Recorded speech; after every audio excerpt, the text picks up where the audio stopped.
tragédia. Eu queria ouvir, tanto o Lori como a Lu tem muita coisa para falar sobre isso, conhecem profundamente a Venezuela, mas eu queria começar com você, Lu, porque você morou na Venezuela, você teve recentemente, acompanhando muito de perto, inclusive na fronteira do Brasil com a Venezuela, toda essa questão das mudanças ali, da captura do Maduro. Como você está vendo essa resposta dos venezuelanos, tanto da sociedade venezuelana como do governo venezuelano, e se eu estou certo nessa observação de que a precariedade ali do Estado e da sociedade de uma forma geral, as divisões todas acabam, infelizmente, prejudicando ainda mais os trabalhos aí de resgate. Não, está certíssimo na avaliação. Queria só fazer um retrospecto, né? Porque eu acho que também a demora na capacidade de resposta se deve não somente à falta de ineficiência do sistema de resgate da Venezuela, mas também do próprio sistema de comunicação, né? É normal que num terremoto haja problemas de comunicação, que acabe a luz elétrica, que não haja telefonia e que não haja internet. Mas na Venezuela, esses problemas eram existentes antes do terremoto. Era, assim, só para dar um exemplo, para eu fazer as entradas ao vivo para a TV, eu tentava em algum momento, depois das eleições de 2024, tava falando sobre as eleições e de repente escutava um panelaço dos moradores em Altamira, que foi um dos bairros afetados por esse terremoto. Às vezes eu dava uns passos para focar numa janela que estava fazendo panelaço, eu caminhava um pouquinho, o sinal de internet já caía.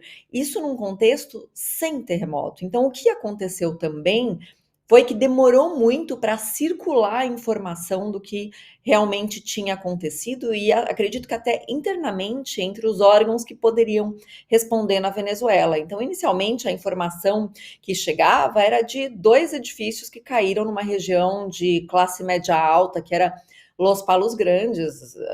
Para quem circulou lá muito, né, é onde geralmente costumam se hospedar ou morar correspondentes estrangeiros, enviados que vão fazer coberturas na Venezuela, a gente sabia que era um setor de classe média alta que tinha sido afetado, então que se esse setor tinha sido afetado, provavelmente o resto da cidade devia estar completamente colapsado, que depois a gente foi sabendo de outros edifícios que caíram e principalmente que o estado mais afetado foi La Guaira, que é um estado litorâneo que fica na divisa com Caracas, separado aí por uma cadeia de montanhas. Nesse lugar que foi declarado zona de emergência, caíram cerca de 100 edifícios. As imagens são assustadoras, assim, quarteirões em que praticamente todos os edifícios vieram abaixo. Mas depois desse problema de comunicação, o que a gente viu quando a informação sim já circulava foi realmente uma incapacidade do Estado de responder.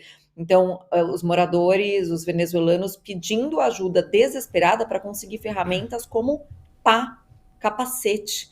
E Delcy Rodrigues saindo na televisão para pedir que o setor privado apoie, ou seja, ofereça a maquinária, eles chamam de maquinária amarilla, né? Maquinária amarela, são os tratores, essas máquinas capazes de retirar os escombros. E a gente vê agora, mais de 30, né, várias horas depois desse desastre, as pessoas ainda pedindo ajuda, falando o Estado nunca chegou aqui, a gente tem edifícios inteiros que vieram abaixo e a ajuda estatal nunca chegou, e as pessoas tentando retirar os escombros com as mãos para tentar salvar o máximo de vidas que conseguiram, mas a gente sabe que resgates assim são uma luta contra o tempo, né? Quanto mais tempo passa, mais difícil é de encontrar sobreviventes.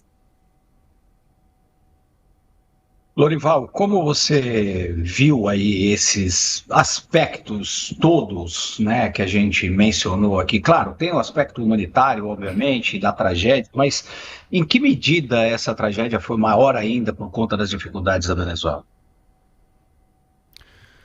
Gente, eu cobri o terremoto do Haiti e tendo coberto tantas guerras, a cobertura do Haiti foi uma das mais traumáticas da minha vida.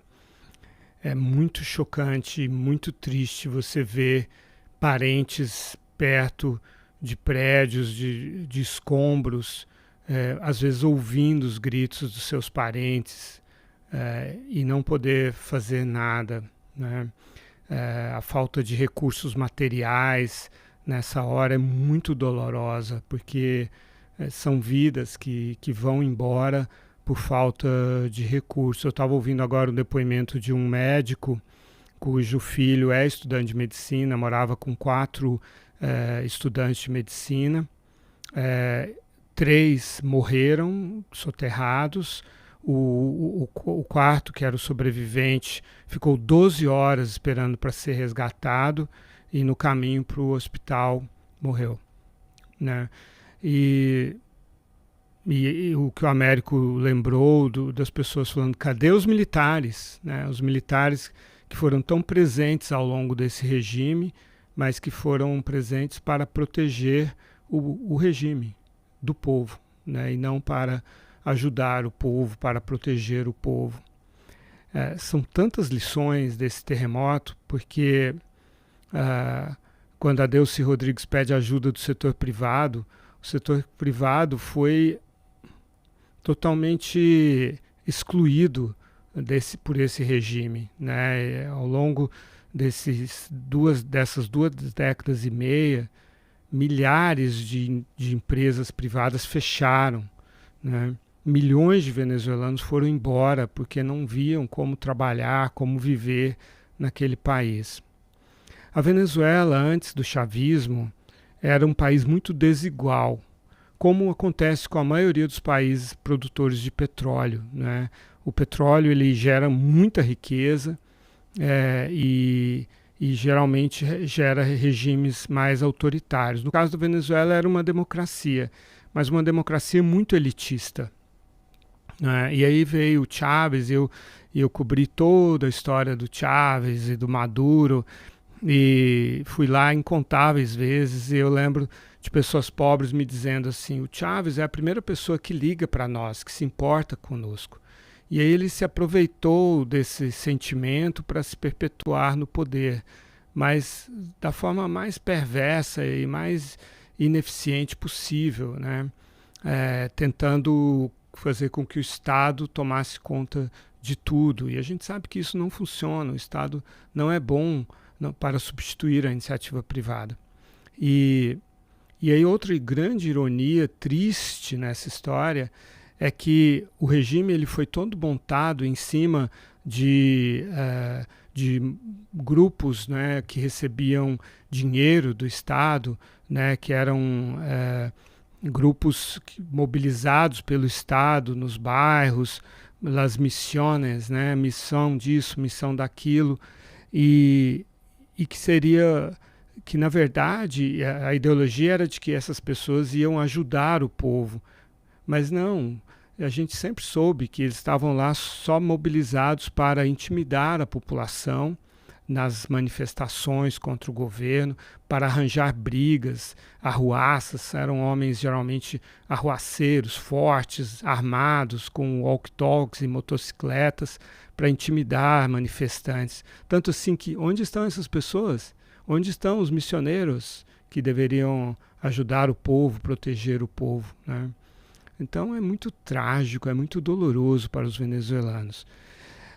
A Venezuela sempre teve grandes terremotos. Em 1967 teve um grande e houve uma mudança na legislação de postura de edifícios para adaptar a essa ameaça. 2/3 das edificações venezuelanas estão fora desse padrão, inclusive construídas depois do terremoto de 1967. A lei não pegou, não foi obedecida. E, aliás, as edificações construídas depois daquele terremoto são mais frágeis ainda do que as anteriores. E esse terremoto ele foi particularmente poderoso porque, primeiro, veio um terremoto de 7,2 na escala Richter, que abalou as estruturas.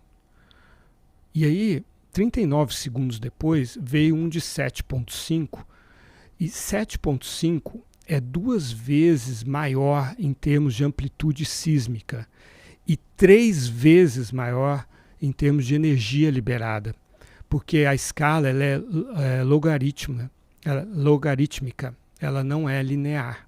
Então, 7,5 é muito mais do que 7,2, e já com estruturas abaladas. Então, foi mortal foi algo realmente catastrófico, e num país que realmente não tem a menor condição de responder a nada. Um país que não responde às suas necessidades cotidianas, que não tem uma assistência de saúde, né, e assistência social de verdade. Só tem demagogia, politicagem, expedientes para manter o regime no poder. Os Estados Unidos, por sua vez, que, como o Américo usou a palavra perfeita, tutelam hoje a Venezuela, também estão despreparados neste momento, porque o governo Trump desmantelou a FEMA, que é a Agência Federal de Emergência, que deveria estar à frente dessa resposta agora. E também o governo Trump cortou as verbas de assistência internacional, de ajuda aos outros países. Então eles estão também improvisando, colocando as Forças Armadas Americanas à frente na resposta. Enviaram 2 navios, enviaram aviões, isso é tudo muito bom. Mas tudo isso é logística, é transporte. Nessas situações, as Forças Armadas têm um papel de apoio, não de tomar a frente nas operações, porque elas não estão treinadas para isso. As Forças Armadas estão treinadas para a guerra, para destruir, não para resgatar. Então, existe também esse outro aspecto de fragilidade nessa situação. Essa observação que o Lorival fez é muito importante, dos cortes que a administração do presidente Donald Trump fez nos orçamentos humanitários, tanto dentro dos Estados Unidos como fora. Eles praticamente desmantelaram, por exemplo, a USAID, que é simplesmente a maior agência humanitária do mundo, que era responsável por muitas ações humanitárias, muitas ações de resposta imediata. Cada vez que a gente tinha uma grande tragédia como essa, uma das primeiras entidades a responder era justamente o USAID, era o governo americano, e o presidente Donald Trump, infelizmente, tomou essa decisão muito por conta, na época do Elon Musk, que estava no governo americano e propôs vários cortes na administração americana, pensando em outros objetivos ali, inclusive objetivos talvez fiscais dos Estados Unidos. E o Lorival, eu tenho uma pergunta para a Lu, mas antes o Lorival fez uma observação importante sobre a cobertura que ele fez do terremoto no Haiti em 2010. Naquele ano, eu era editor executivo para as Américas da BBC, uma empresa aqui do Reino Unido, muito importante, e eu era o responsável por tudo o que acontecia nas Américas, ali, do ponto de vista editorial. Naquele ano, numa distância ali de tipo 2 meses, a gente teve um grande terremoto, muito importante, ali, um impacto muito grande no Haiti, como o Lorival disse, e outro no Chile, poucas semanas depois. E isso, eu só estou lembrando esses 2 terremotos que aconteceram com pouca diferença e com uma força enorme nos 2 casos, para lembrar como um país organizado consegue responder melhor, consegue proteger melhor a sua população.